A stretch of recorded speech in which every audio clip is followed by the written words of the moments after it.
Hey everybody, welcome to Purpose People Podcast. Today I've got Samara from Cloud9 Life. Welcome. Thank you very much. So we haven't spoken properly for ages. Yeah. And then I messaged you on Instagram and like, yeah, let's do it. And we said the camera should have been running like 10 minutes ago. Yeah, because we were having a really good conversation. Really deep conversation. Yeah, good catch up. So just tell us a little bit about Cloud9 Life. Start there. So I would probably say Cloud9 Life is something that I probably fell into. It's not something that I would have ordinarily picked. Yeah. I think for myself, because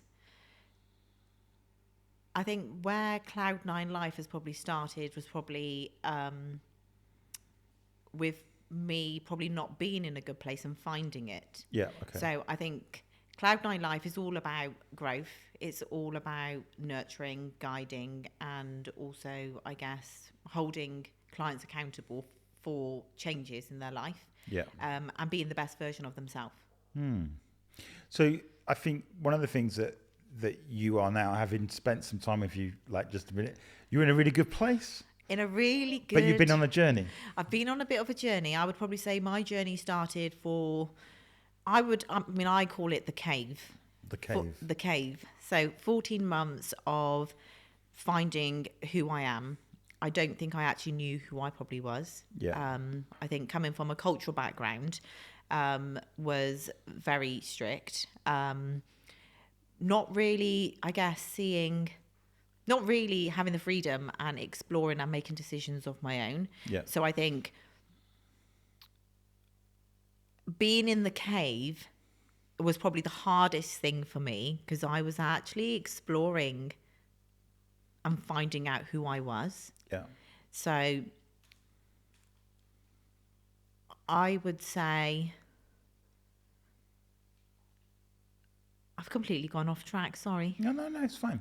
So in terms of going into the cave, do you think most people need that experience to be who they are, to come out of everyday life? Yeah. And to go into the place of a cave where almost, you could say it's reinvention, but literally asking those much deeper questions. Yeah. Because for me, I did it. For me, my cave thing was at 27 years old. I was about to run an agency and faced with the thing of signing that piece of paper, realizing this isn't it. Yeah. And being brave enough to say, keep your pen, I'm out of here. Whereas some people would just sign it anyway. Yeah. And then stress for the next 10 years and regret what they're doing. They might be making money, they might be enjoying life, but ultimately they didn't go to the cave. Yeah. And I think it's a hard thing to do. And I think a lot of people don't like to change. But I think a lot of people don't like to get uncomfortable either. Yeah. I think people like to stay probably where they're at because it's familiar and it's comfortable for them. Yeah. But I probably found my true self at 36.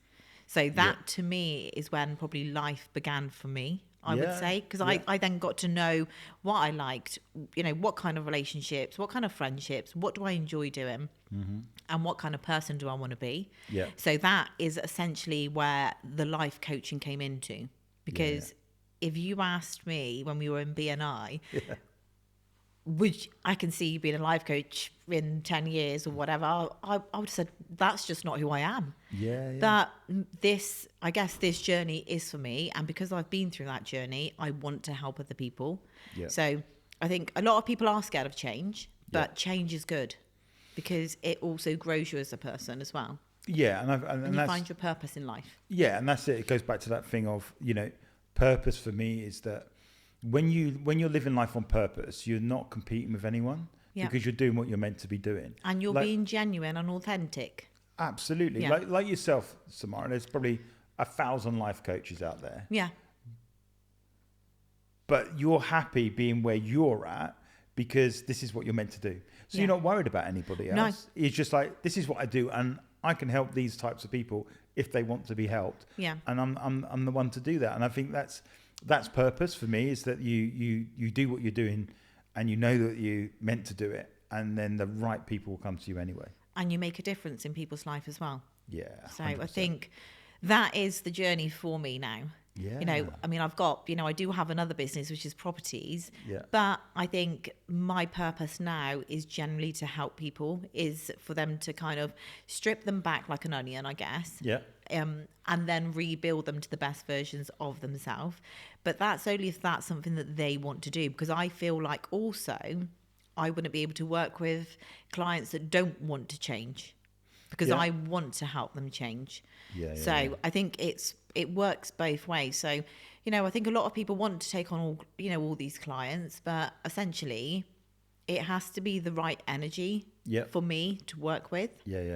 Because I feel like if someone doesn't want to make those changes, I can't necessarily get stuck with not helping people, because my purpose is to help. Yeah, so if you're spending... So I won't be the right coach for them. Yeah, so if you're spending 3 hours with someone that doesn't change, you could have spent those 3 hours much better with someone that wants someone else, that's somebody that wants to change and somebody that wants to grow, somebody that, you know, wants to find their purpose in life. So yeah, I think it's making a difference to other people's life. And I think, you know, I've learned so much over the years, and I think, you know, being a mum as well, that's another level of my life as well. So I think there's so many different layers to people, but I think people just don't tap into their inner self or go through. I think a lot of people, what they go through in life, I think they just kind of block it out. 100%. And I think I got to the point when I was 36, when I went through my separation, I felt like everything that I had blocked out, I felt like hit me all at once.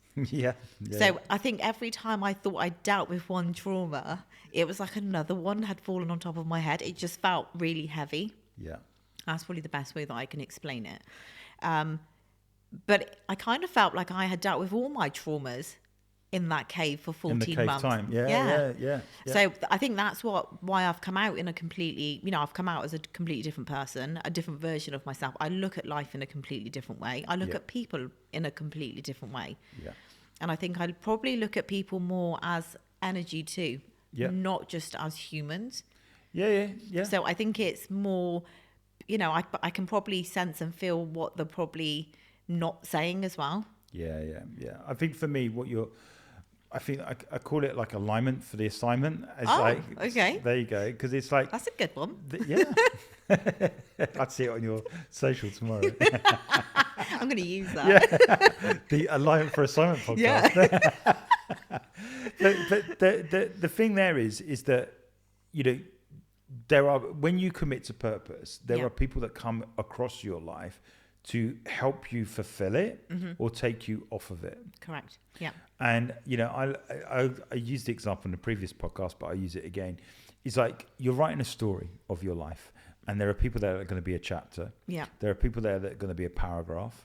There are people there that are going to be the whole volume or the whole book. And I think when you're aligned to certain people, what happens is they might not be in the book all the time, but they might show up they were in chapter 2 and chapter 3 and chapter 4. Then they're not in the book until chapter 12. Kind of like now.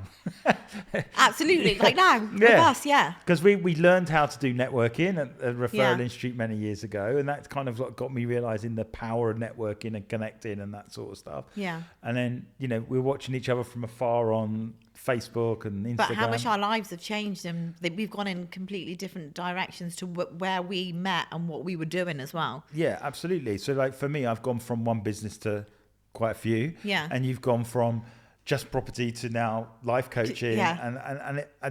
But somehow it's almost like you go off and then you come back and there's a journey to be done, which is great. I do believe that the right people are placed back into your life at the right time. And I do also believe that people come into your life not necessarily just I think it's more of a lesson sometimes. It's like, you know, when you said you may see them in chapter 2 and 4 and then they're no longer there.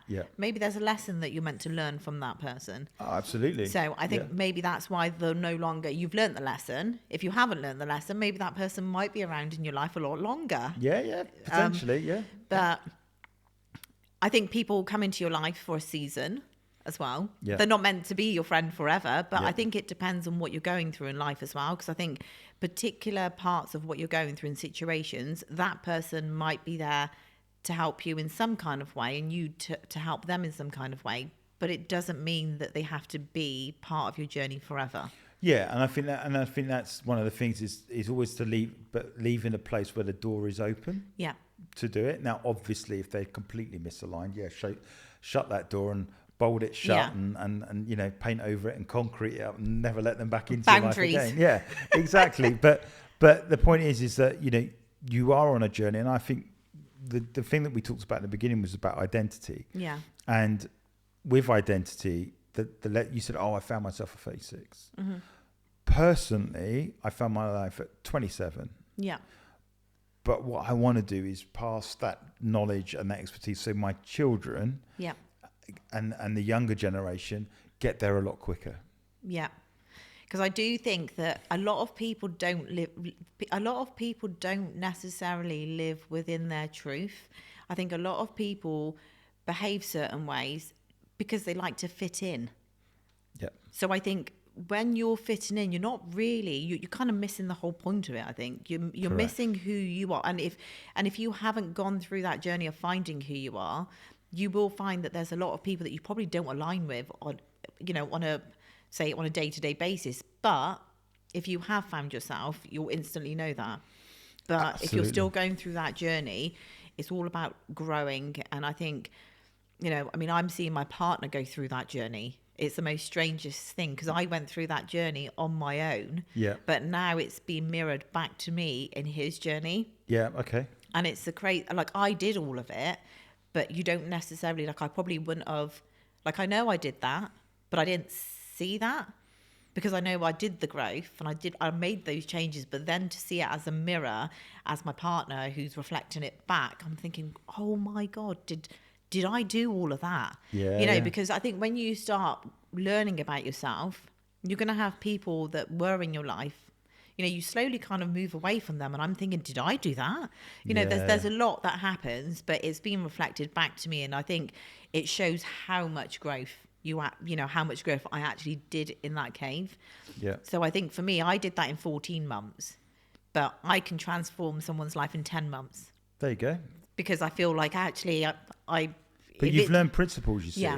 What you've done is you've learned patterns and principles to go through that process. And you may have found that through happenstance. Like you were making it up as you go along because you're like, I don't know what's going on, but I'm going to go for it. Now you come out of it, you go, well, actually, I know what the stages are. I know what this looks like. I can help coach somebody through it. I mean, I use my book, which you're going to get a copy of after. Yes.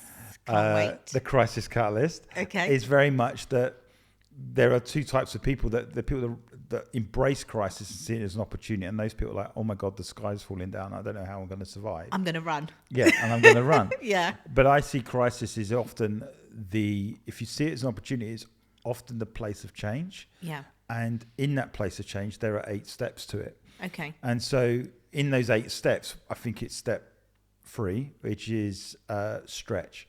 Okay. And so stretch is where a lot of people spend their life living, is they're wishing for life before the crisis, but terrified to move beyond the crisis that they've experienced. So what they call is they're in this place called stretch, where they want to go that way, but they're terrified of what the future could hold. They want to go back that way, but they can't because they're stuck. Yeah. So they're almost paralyzed in this place. And the reason why they don't want to move on to the next phase is pain, because you have to go through pain to get out the other side.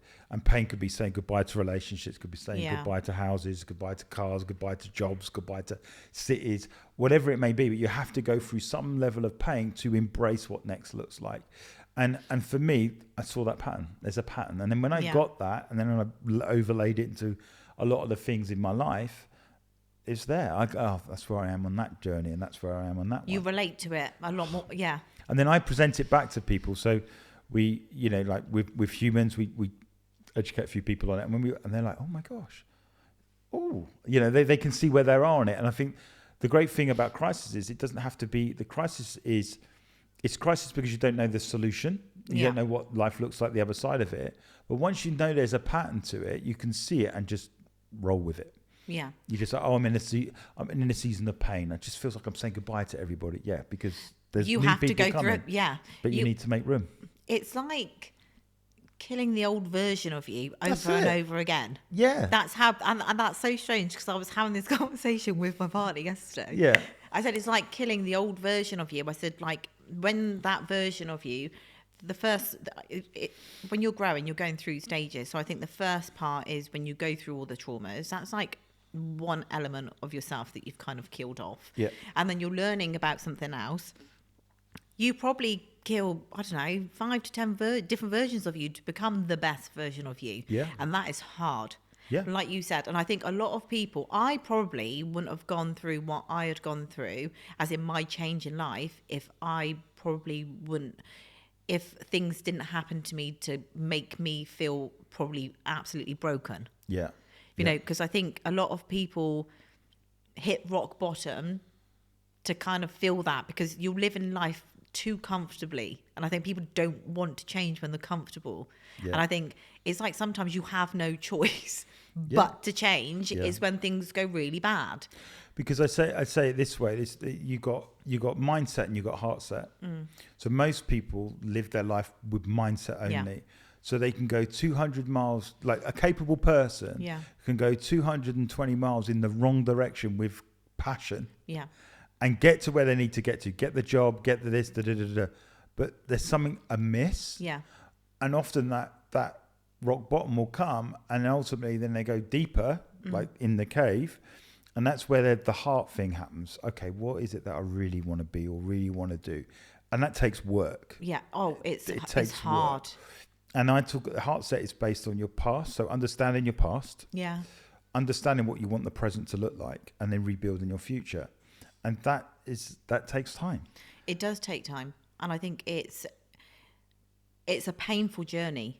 Yeah. It's not the easiest. I think I remember probably, you know, sometimes waking up being absolutely in tears.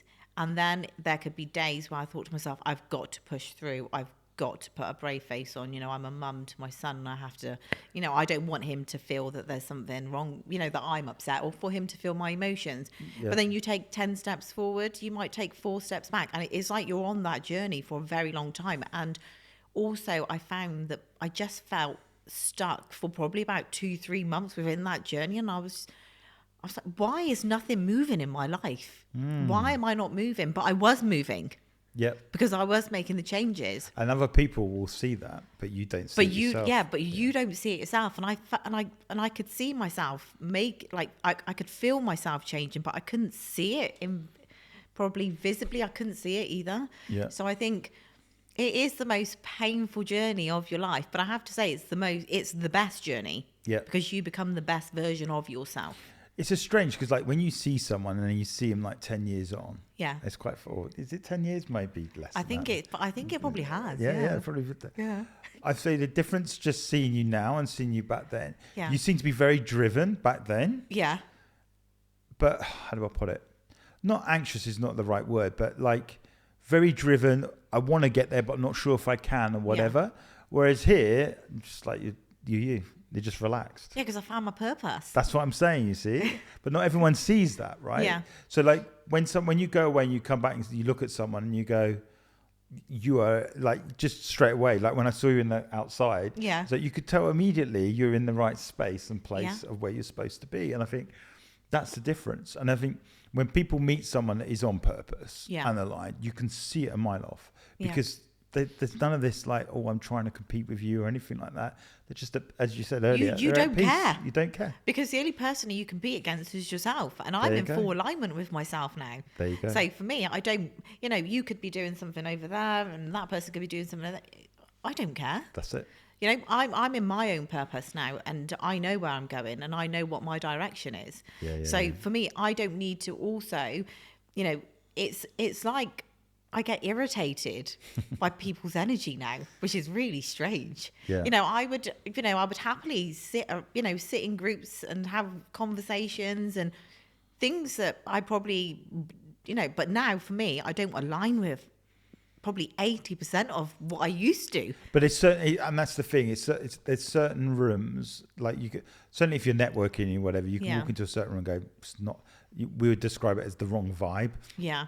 Or something slightly off, or this is a bit weird, or this network. I mean, I remember going to an event and I got chatting to about 4 or 5 different people at this particular event. And I'm like, yeah, let's meet up, let's da-da-da-da. And I'm like, I don't really want to meet. Yeah. It's just because it's reminded me of where I used to be. Yep. And I'm like going, I don't want to be that person. Because if I go and hang out there, I may well revert back to being that.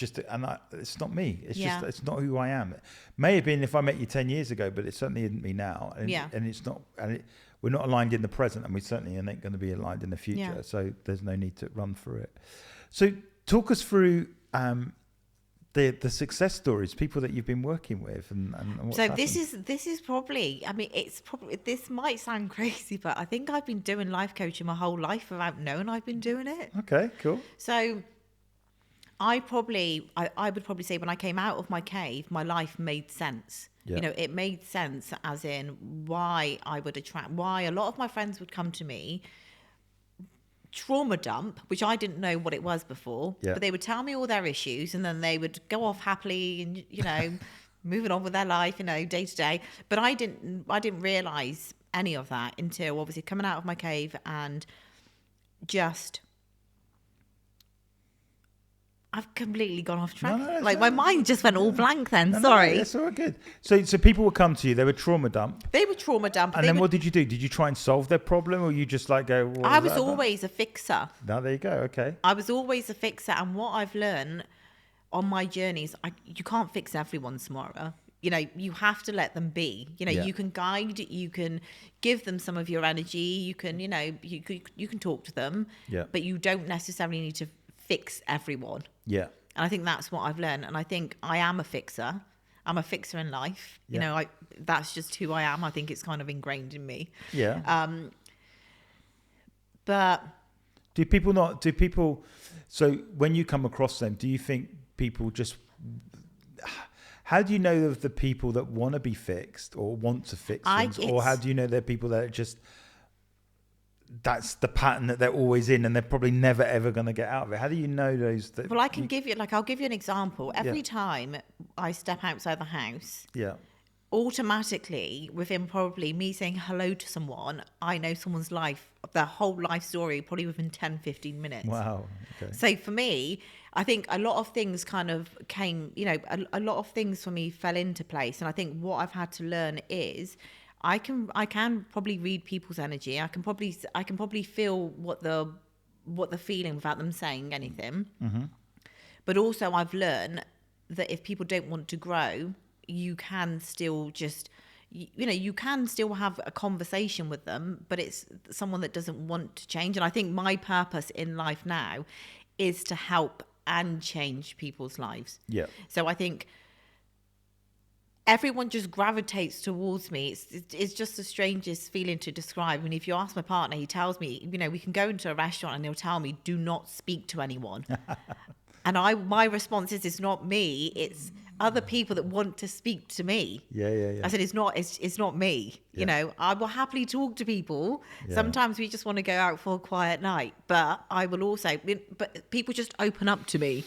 Yeah, but then people tell me. But that's being aligned on purpose, because if that's what you're meant to be and who you are, then when people do see it, they see an answer to their problem, and or someone that they could relate to, and you know, assertively go, well, I'm going to speak to this person, but I'm going to feel better for it. Yeah. And they can't quite put their finger in it. It's like when I go into a networking scenario, there are people, I'm not going to be friends with everybody in that room. Absolutely, yeah. So I'm very much like, well, who do I need to talk to?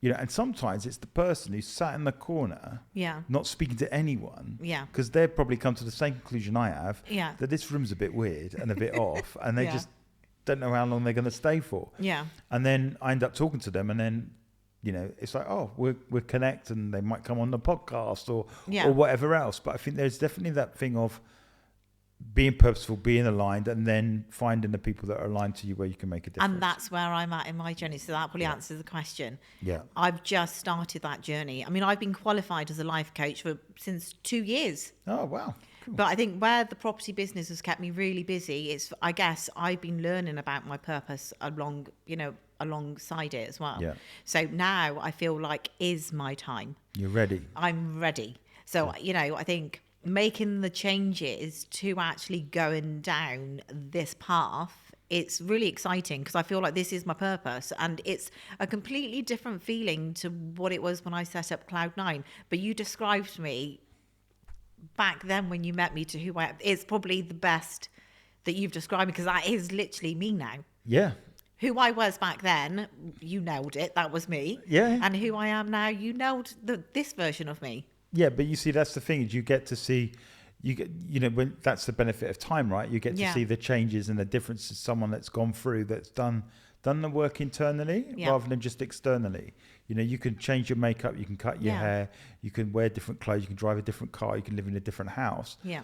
But you're still the same person. Yeah. You might be changing the outside, but what you really do need to do, and that was the journey I went on, is the deep down work. Was the inner work. I'm not aligned. I'm not happy. I'm faking it till I make it. I don't feel purposeful, and actually to help that. And then now I'm like, well, what are the tools that I can? Yes, I got a brand agency, but what are the other tools that I can get my message out there to say your best life begins in living life on purpose? Yeah. Which That's I it. 100% agree. Yeah. Yeah. Because that's how I'm living my life. There you go. Living on purpose and being true to who I am and being authentic. Yeah. And I think it's being authentic. I think also doing business, like my mindset towards business has changed. Yeah. Like I want to do business with people that are only authentic now. Whereas before, I probably would have done business with everyone and anyone. But That's now, it. I think because I've changed and my purpose has changed and I'm fully aligned with who I am, I will only go and do business, with certain people now. Well, that's it. I think you want the good people to win. Yeah. That's probably one of the things that actually stuck from Referral Institute, is helping the good people win. Yeah.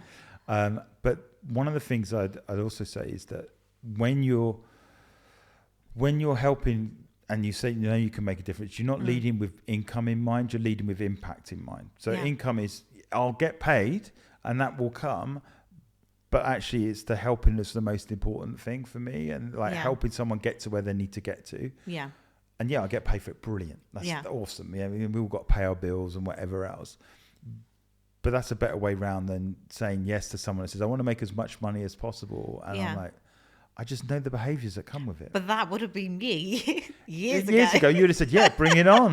How many houses you got? I'll take them all. Thanks very much. I'll rent them all out. Yeah. Now you'll go, this person's going to batter me for every second of every day. Do I want to deal with this client? Yeah. No, I They're don't going have to be messaging me. They're going to be texting me after, have you done it yet? Have you sold it yet?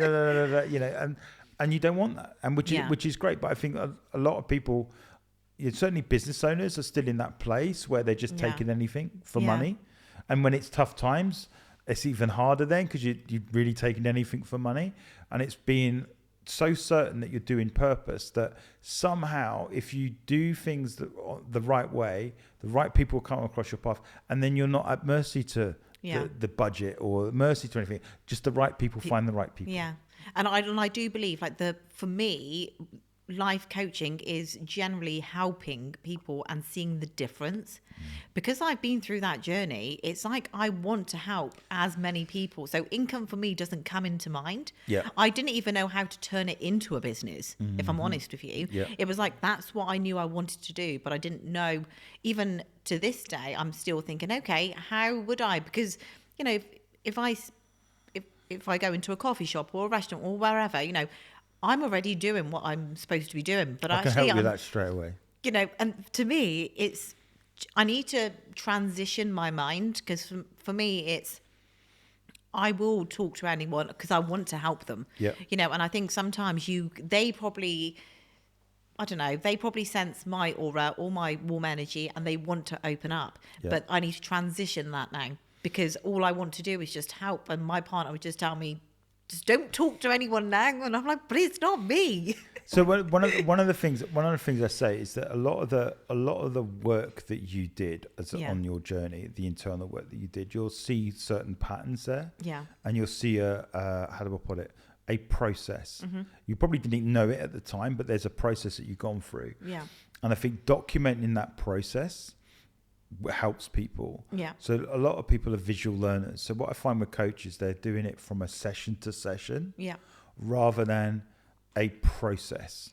And also being brave enough to say, I'm going to help you for the next year, but then we're done, because that's all you need. Yeah. On that particular journey. That is one of my services. Daryl. So I've got one-off sessions, but then I've got a 10-month journey plan. There you go. Because I know it's hard to break a pattern, and to break that cycle, to go through trauma. You have to go through really kind of, it's to the core.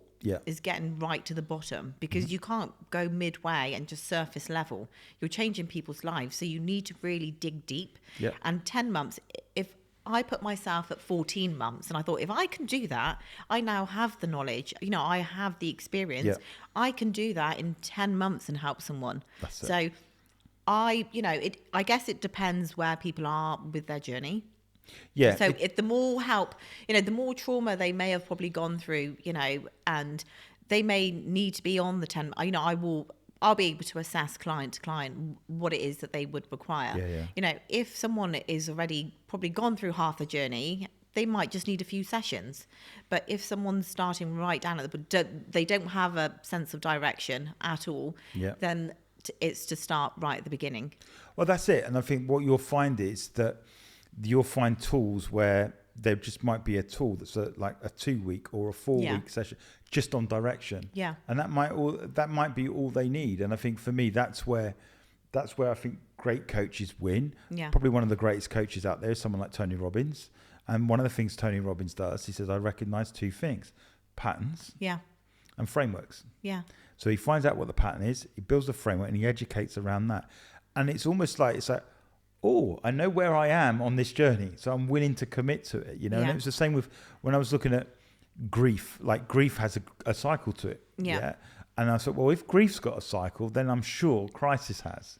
Which began my journey. Now, one of the things that like where I'm at is that I'm a Christian. I read the Bible.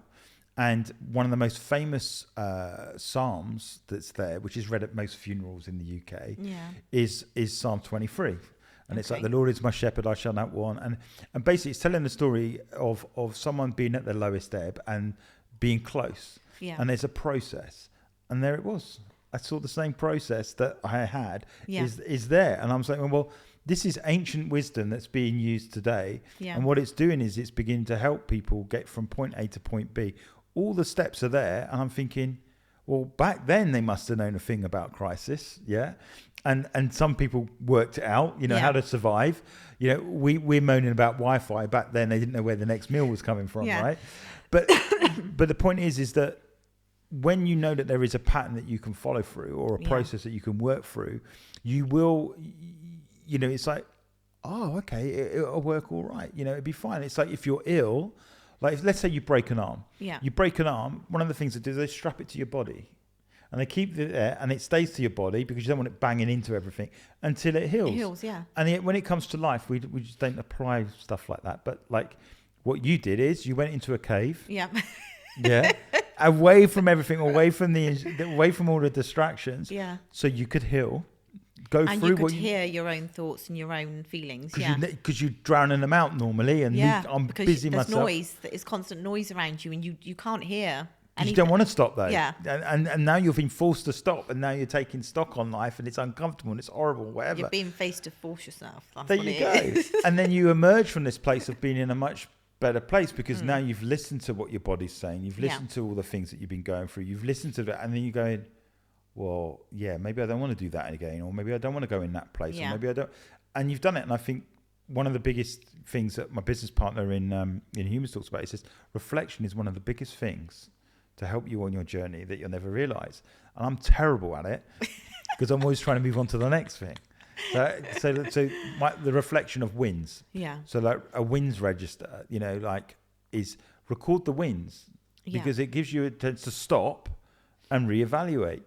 And if I'm not writing content, because like I write my blogs and I post them online, I'm not reflecting enough because I know I've got to get it done. Then I have to stop. And as I'm reading, I'm reflecting on what the last week or the last 2 weeks have been. And so the last few months I've been so busy, I've not done that, but then always focus on to the next thing. And so what I need to do is stop and listen and learn. And I think in life we have to give ourselves that space. Yes, we emerge from the cave different. But there are times we might have to go and hang out in the cave for a day or 2 days to just just ground yourself again. 100%, and start again. So I think reflection for me is like, I reflect most when I'm writing content, because I'm going, what have I been through, but what lessons have I learned, and what can I give back? So what framework or what principles that I've learned that I can give other people? And I'm not like, oh, buy a website. It's not like that. It's just, it's more, I'm trying to. It used to be though. Hey? Yeah, it used to be, right?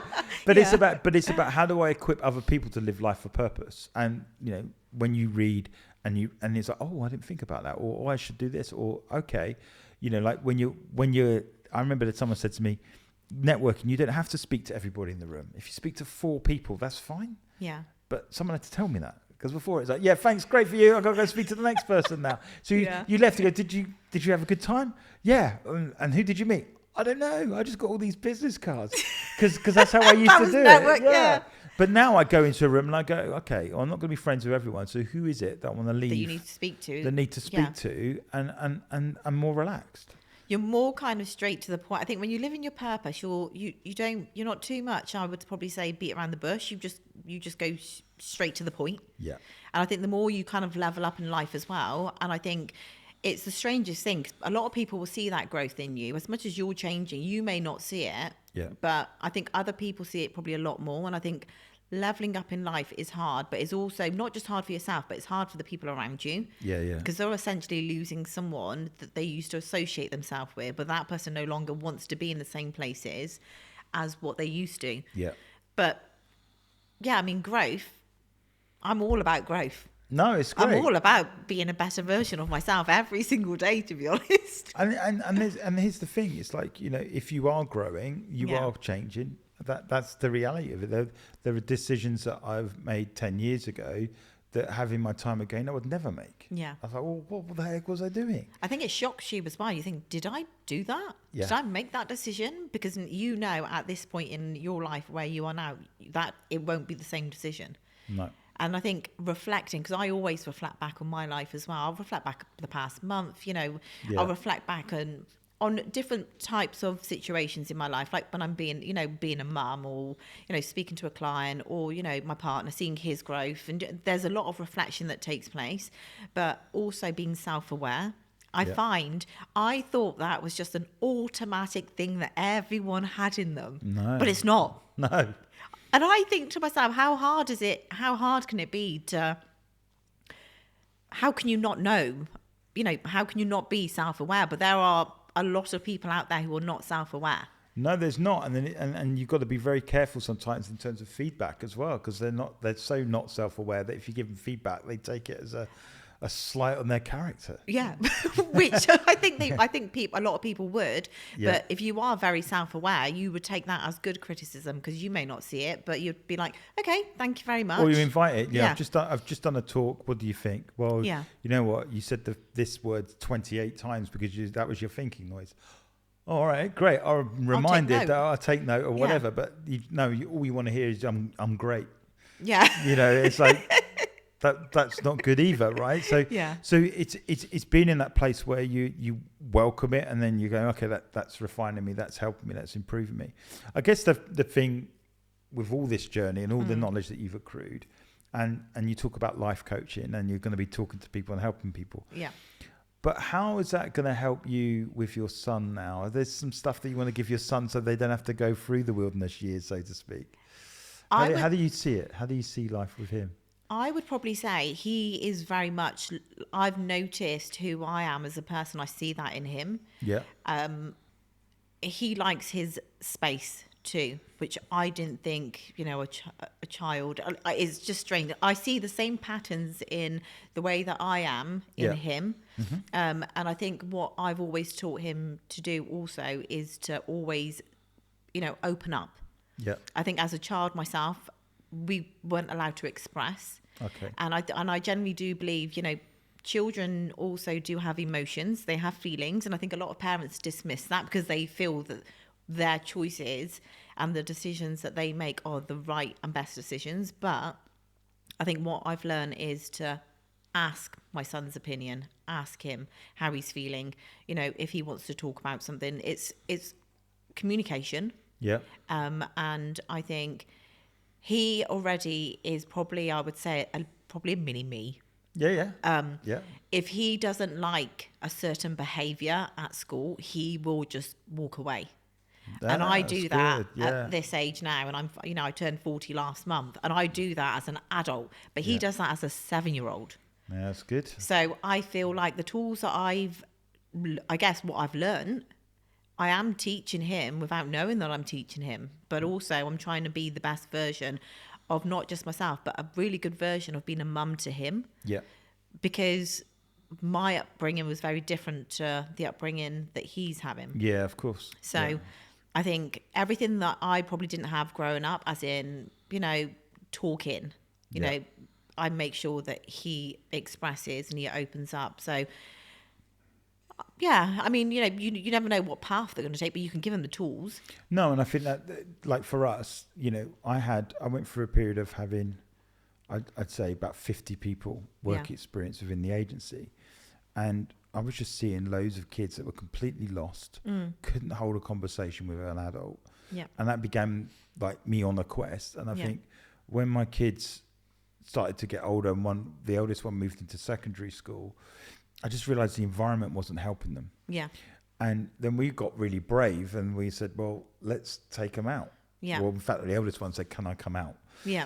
And we're like, okay, this is going to be a bit inconvenient. We're busy business people. And now you want to be at home. Homeschooling. Because, so our kids are all homeschooled. That's why they're here today. No way. Yeah. So we've been homeschooling them since, Claire's been homeschooling them. Let's be more clear. I like the we. Yeah, the royal we. Yeah. But the homeschooling journey began, it was 6 months before the pandemic. So we took them out. Yeah. Then the pandemic kicks in, and then everyone across the world's having to learn to homeschool. But then when obviously people start going back, we then went to the point where we just carried on. Yeah.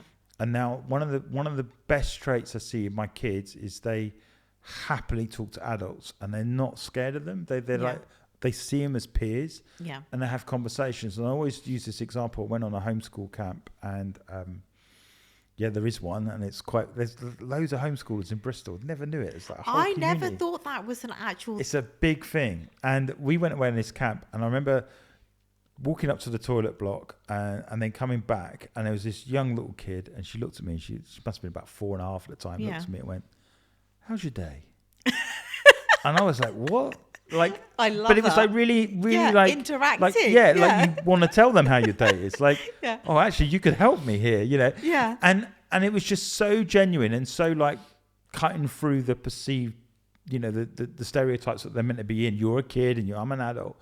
I was like, this is different. Now I see all my kids now that when I go out networking, I mean, Leon, he'll end up like talking to everybody anyway. But generally, he's talking about politics. He's talking about whatever.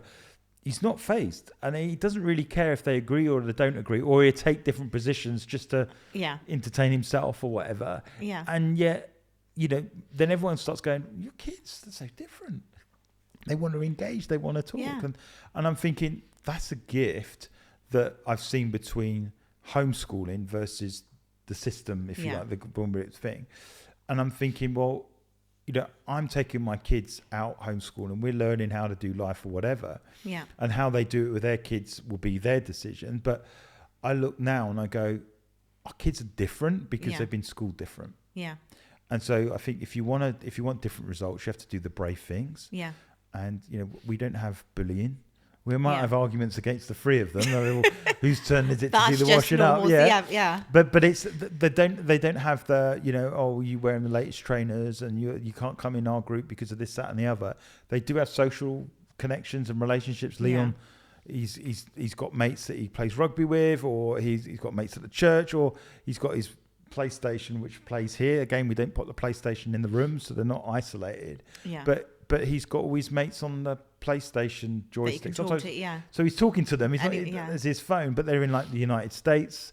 They're everywhere. Yeah. And I'm thinking that for me is a decision that we've made to be different, which is helping them become who they're supposed to be as kids. And I think the system is like, oh well, you just got to go to school anyway. And then they all grow up misaligned. They all grow up not being who they want to be. And so we've got like 17, 18, 19, 20-year-olds depressed, on pills, all got identity issues where they won't ask those deeper questions. But then so I think sometimes when kids do go to school, when they come home, like you just said, parents are busy. Parents, you could have some parents working full time or, whatever their situation is. But I think sometimes they forget to connect big time with their children. Yeah. And I think, my son loves to talk before bed. I can ask him after school, how was your day? But he'll just tell me it was fine. But before he goes to bed, that is when I feel he gets vulnerable. Just to turn that 8 o'clock bedtime into 10 o'clock, maybe. Yeah, I mean, he still goes to bed on time. Oh, okay, because cool. he's in a routine, and he's been in a routine since he was 5 weeks old. Wow. There's boundaries in my house. I'm sure. There's boundaries in my house. Yeah. But it's talking to him. It's having open communication with him, and I think it's also, if he comes home after school and he tells me that something has happened in school, I will ask him how that made him feel, or if he's witnessed something. It's understanding them, and I think at this age, and I do firmly believe you need to connect with your kids. Them coming home from school and you not interacting with them, I think the kids need that. They don't need materialistic things in life. They need love. They need to know that you're there. You're present, and you do want to talk to them. You are open to it. It's not the fact you just shut them down. And I think I was shut down quite a lot as a child myself. So I've done a complete broke the cycle pattern, and I'm the complete opposite to my son. I overpour into him. He is an only child, and yes, he probably does get 99% of everything that he asks for. Yeah. But he does it with me teaching him the value of things. I try and teach him the value of money, being kind to people. Everyone's situation is different. Every household is different. Teach him about life. That's it. And I think that, and then this is the thing, it's not a judgment against both parents to work, because I think we live in a world that is so badly stacked that to live any kind of decent life, standard of living, both parents are now having to work. Yeah. And they're tired and they're exhausted, and they come in and they're like, you know what? I just want to go to sleep, and they got their kids or whatever. I was very fortunate in the fact that, we weren't like the super richest family growing up at all. Yeah. But my dad made that decision that I'm the breadwinner and I'm going to work, but I want my wife to bring the kids up. And I don't know how she did it. She had 3 boys, and there was the 3 of us in a house. and yet that gave us a decent grounding, I think like on Claire's side of the family, mum was present, So I think there's a generation that's losing that kind of input. Yeah. And I think what you've said is that you have to make that concerted effort to say, I'm doing it all for you. Yeah. I don't want you to find out in 25 years that that's why I was doing it. Yeah. I'm letting you know now. I'm talking to you. I'm investing in you. You're part of me. And I think connection with your kids, or connection with is what can you give them to help them go beyond you? Yeah. And it's also making them understand that, not everyone is the same. There are different situations. Everyone's different. No one's the same. Everyone's, completely different. And I think what really shocks me is when you said about the 4-year-old girl that asked you about your day. Yeah. My son asks me questions, which absolutely blows my mind. There you go. Some of the questions, I'll say to my partner, where did he get, how did that word just come out of his mouth? Yeah. It's things that you don't expect them to know, but they're educating you, aren't they? Yeah. And which I guess I'm also seeing life through his eyes. There's a lot of things that he as a child is doing that I never did. I was never someone that did crafting or anything like that. I'm the one that does all the crafting with him, and I just think to myself, that wasn't me. I never did any of this as a child, but I'm learning about it through his eyes. And I think that it's quite a special bond when you connect with your child. They feel safe, and I think you give them that safety, the safe place that they need. Because it's a short time, right? It's a short time you being a child. And they grow so quickly. Yeah. I mean, seeing your kids today from when I last saw them, I'm like, they are actual teenagers. Yeah. Like adults. Yeah. I know, it's crazy. And that's the thing for me is it does go so quick, but you live more of life not a child. Yeah. You live more of life as an adult. Yeah. So this what makes those years even more because we all remember our childhood, whether it was good or bad. But we'll all remember it. So it's like, how do I make it as good as I possibly can?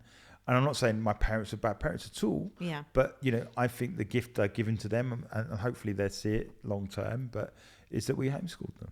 Yeah. Because I think that for me is set them up differently. But I also think you and Claire both should be really proud of yourself, because that takes time, you know, and that's you putting time into your kids. And I think a lot of parents probably don't have the time to do that. And I think hands down to you both. So, fair play to you both for doing that with the kids. But then that goes to the wider thing, and the wider conversation is the school system needs to change to help people find themselves earlier. You know, to be more purposeful earlier. Yeah. You know, and I think, you know, often it's when they're 14 or 15 being asked about, what do you want to be, a careers officer? Yeah. And it's like, well, no, it's not finding out what their skills, talents, and abilities are much younger and then build around that. Yeah. It takes time, but I think you'll just get you'll definitely get a healthier, happier society when everyone's doing what they're supposed to do. Yeah, yeah. And because what you're doing now is you're doing that with adults. Yeah.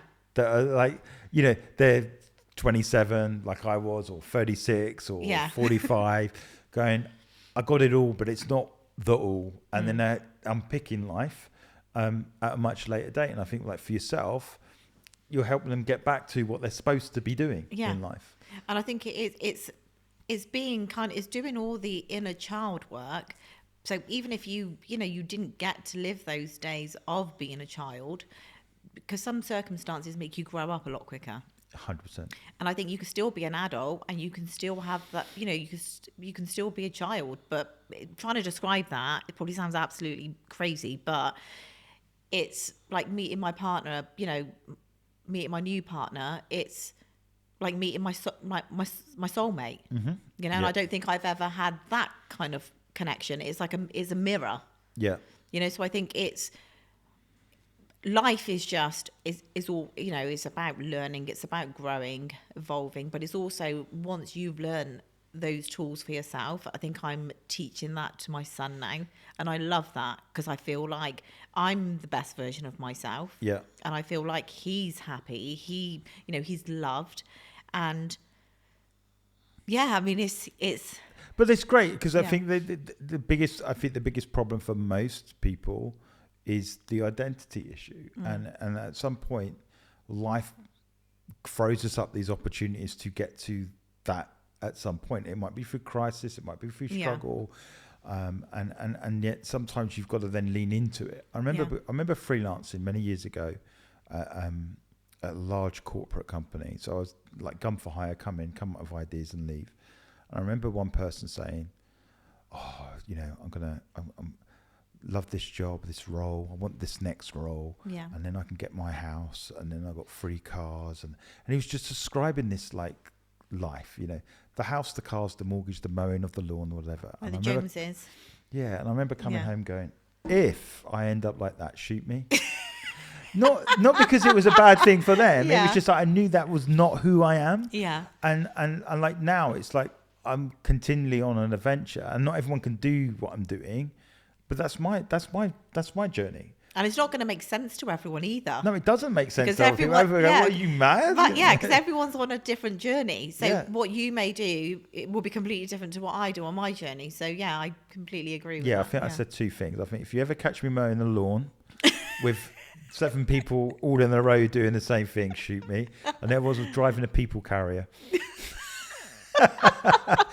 Because I knew it would be like, I'm just living that like comfortable life. And I can't live comfort. I gotta live uncomfortable because I know that's what I'm meant to do. But uncomfortable is good change. 100%. And I also do believe, you know, we get lessons all the time. You know, if you don't learn your lesson, the lesson keeps coming back around in different forms. Absolutely. And then you're like, finally, okay, I've learned the lesson.